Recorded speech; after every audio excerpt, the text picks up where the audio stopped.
Bonjour et bienvenue à cette capsule d'information du service de l'ingénierie de la Ville de Laval concernant les travaux de reconstruction des infrastructures souterraines et de réaménagement qui auront lieu cette année sur la rue Montmorency.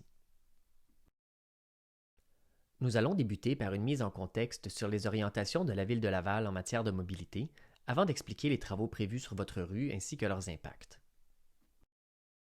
Lorsque des travaux prévus sur une rue exigent la reconstruction complète de la chaussée, la Ville de Laval étudie la possibilité d'apporter des modifications à la géométrie du tronçon de rue visé afin qu'il reflète sa vision à long terme en matière de mobilité. En effet, la vision stratégique de la Ville de Laval pour 2035 fait une place importante au réaménagement des quartiers en des milieux de vie sains, attrayants et à échelle humaine. Plus qu'une voie de transport automobile, la rue est appelée à devenir un espace où des citoyens de tous les âges se déplacent de façon active et exercent des activités de loisirs. C'est dans cette optique que la Ville de Laval entreprend des travaux de réaménagement des rues qui auront des retombées positives sur la sécurité, la santé et la qualité de vie de tous les citoyens. Le premier pôle de cette vision, une rue saine, repose sur quatre objectifs principaux. D'abord, doubler la proportion des déplacements actifs de 7 à 14 d'ici 2031, contribuer à l'atteinte des cibles de la ville en matière de réduction des gaz à effet de serre, réduire les îlots de chaleur en augmentant les surfaces végétalisées et la canopée tout en diminuant les espaces asphaltés ou pavés, et finalement intégrer des aménagements permettant l'absorption des eaux de pluie et la rétention des eaux de ruissellement. Dans le but de rendre nos rues attrayantes, la Ville de Laval souhaite offrir un encadrement paysager de qualité, convivial et durable, incluant la plantation d'arbres et d'autres végétaux adaptés au contexte urbain visé, ainsi que reverdir des rues des secteurs industriels et favoriser les déplacements actifs et durables vers le travail. Finalement, le troisième pôle de notre vision, une rue à échelle humaine, est composé de trois objectifs. Premièrement, rendre la rue accessible aux personnes à mobilité réduite, assurer une mobilité efficace et durable dans un environnement sécuritaire et convivial pour tous, et favoriser la vie de quartier, l'animation des rues et l'esprit communautaire.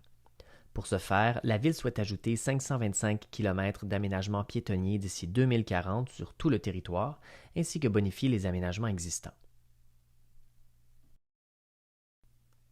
La conception traditionnelle des rues axée sur le transit automobile et le stationnement entraîne une croissance constante du parc automobile. Le nombre élevé de véhicules dans les rues génère un sentiment d'insécurité qui décourage l'utilisation des modes de transport actifs, comme la marche et le vélo, ce qui fait augmenter encore le nombre de véhicules. C'est dans cette optique que la Ville de Laval revoit la conception de nos rues afin de favoriser son partage équitable entre ses différents usagers.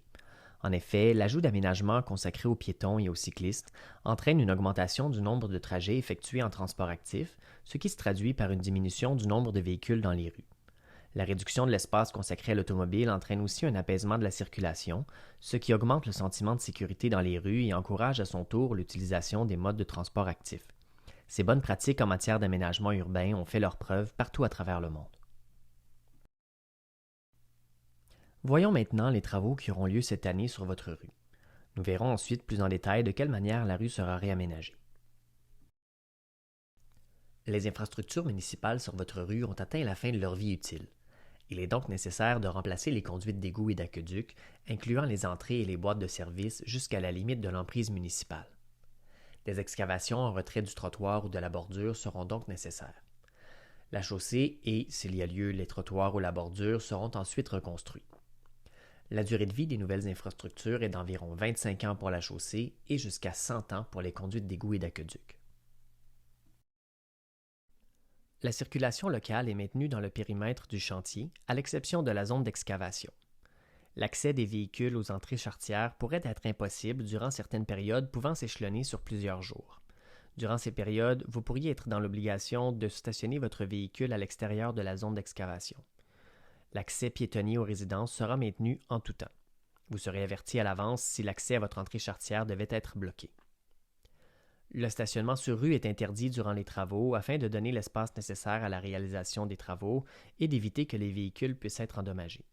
Si les travaux ont lieu à l'automne, les interdictions de stationnement saisonnières sont levées dans les rues avoisinantes afin d'assurer une offre de stationnement suffisante dans le secteur lorsque cela est nécessaire. Un réseau d'aqueducs temporaires sera installé au sol avant le début du chantier. Il est important d'avoir une réserve d'eau en cas d'interruption momentanée imprévue.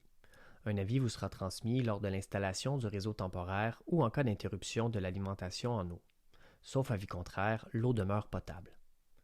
Avant sa mise en service, le réseau d'aqueduc temporaire doit passer par plusieurs étapes, rinçage des conduites, chloration et tests, qui sont indispensables à la mise aux normes de la qualité de l'eau.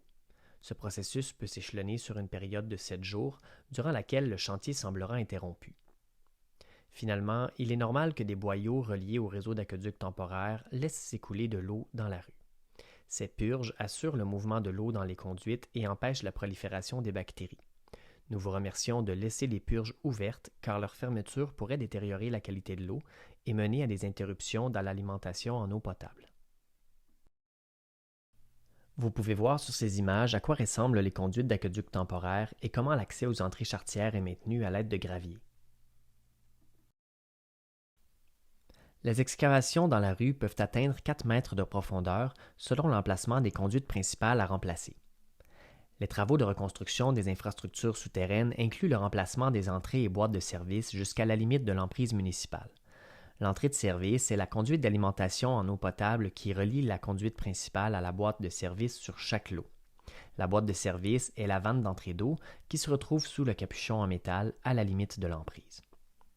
Des excavations d'une largeur de 3 mètres seront effectuées à partir de la rue et jusqu'à 1,5 mètre derrière le capuchon de la boîte de service. Cette largeur est nécessaire afin d'assurer la sécurité des ouvriers. Les excavations seront remblayées à la fin des travaux et votre pelouse sera remise en état.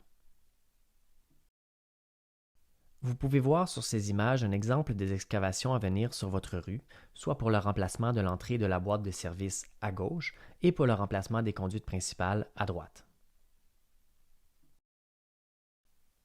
Lorsque des travaux doivent être effectués dans l'emprise publique devant une résidence, certains aménagements construits par le propriétaire du lot peuvent entraver les interventions prévues.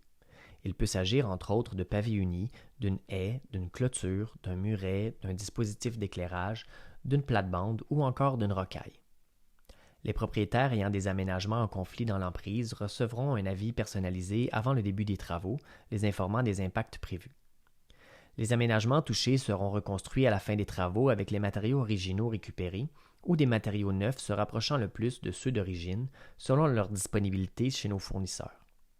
Cependant, si les aménagements ne respectaient pas la réglementation municipale avant les travaux ou représentaient un danger pour la sécurité publique, ils pourraient ne pas être reconstruits ou être modifiés ou déplacés. Les aménagements et les constructions dans l'emprise endommagées par les travaux et qui nuisent aux différentes opérations d'entretien de la ville seront reconstruits conformément à la réglementation municipale, soit pour ne pas excéder la hauteur de la bordure sur une distance d'1 mètre calculée à partir de celle-ci. Aucun arbre ne sera replanté s'il est situé dans les 2 premiers mètres de la bordure de la voie de circulation, de l'emplacement d'une vanne d'arrêt extérieure, d'un regard, d'un puisard d'égout municipal ou d'une borne d'incendie. Les systèmes d'irrigation, les arbrisseaux et les arbustes situés à plus ou moins 1 mètre de la bordure, ainsi que les autres végétaux situés dans la zone d'1 à 2 mètres de la bordure, seront conservés ou remplacés. À la suite des travaux de reconstruction des infrastructures souterraines, des modifications seront apportées à la géométrie de la rue afin d'assurer la sécurité de tous les usagers de la route et de mieux répondre à leurs besoins. La configuration actuelle de la rue Montmorency entre l'avenue Legrand et l'avenue du Pacifique présente certains éléments qui ne correspondent plus aux orientations de la ville de Laval en matière de mobilité. Par exemple, les trottoirs d'1,50 m de largeur rendent difficile la circulation des personnes à mobilité réduite ainsi que les opérations d'entretien en période hivernale. C'est pourquoi certains changements seront apportés à la géométrie de la rue. Tout d'abord, les trottoirs seront élargis à 1,80 m en réduisant la largeur de la chaussée de 30 cm de chaque côté, ce qui améliorera le confort des piétons et l'accessibilité des trottoirs aux personnes à mobilité réduite. Cet élargissement facilitera aussi les opérations de déneigement des trottoirs durant la période hivernale. Pour ce faire, le stationnement sur rue sera dorénavant interdit du côté sud. Des saillies de trottoirs végétalisés seront ajoutées aux intersections du côté nord.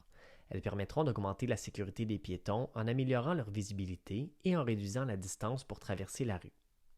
Les saillies servent aussi à apaiser la circulation automobile aux intersections ou près des passages pour personnes en réduisant la largeur de la chaussée et délimitent physiquement l'espace consacré au stationnement sur rue. Vous pouvez voir sur ces images des exemples de saillies végétalisées qui seront implantées sur votre rue. Tel que mentionné plus tôt, le projet de changement de géométrie de la rue Montmorency inclut le retrait d'une voie de stationnement du côté est. La Ville de Laval s'est assurée que l'offre de stationnement sur rue répondra toujours à la demande une fois les travaux réalisés. Pour ce faire, des relevés du taux d'occupation du stationnement sur rue ont été effectués sur le tronçon en période de pointe en après-midi et en soirée la semaine, ainsi que les fins de semaine, soit pendant les périodes les plus occupées. Ces relevés indiquent que le taux d'occupation actuel du stationnement est de 5 % en moyenne. Il est estimé que le taux d'occupation sera d'environ 10 % après les travaux. L'espace disponible pour le stationnement sur rue restera donc amplement suffisant. Si vous souhaitez en savoir davantage sur les orientations de la Ville de Laval en matière de mobilité, nous vous invitons à consulter les documents suivants qui sont disponibles au laval.ca. Il s'agit de la vision stratégique Laval 2035, du guide des gabarits de rue, du schéma d'aménagement et de développement révisé de la Ville de Laval, des plans directeurs du réseau piétonnier et du réseau cyclable et des sections Une rue pour tous et Chantier routier de la page travaux.laval.ca. Voilà, nous espérons que cette présentation aura su répondre à vos questions concernant les travaux à venir sur votre rue. Merci.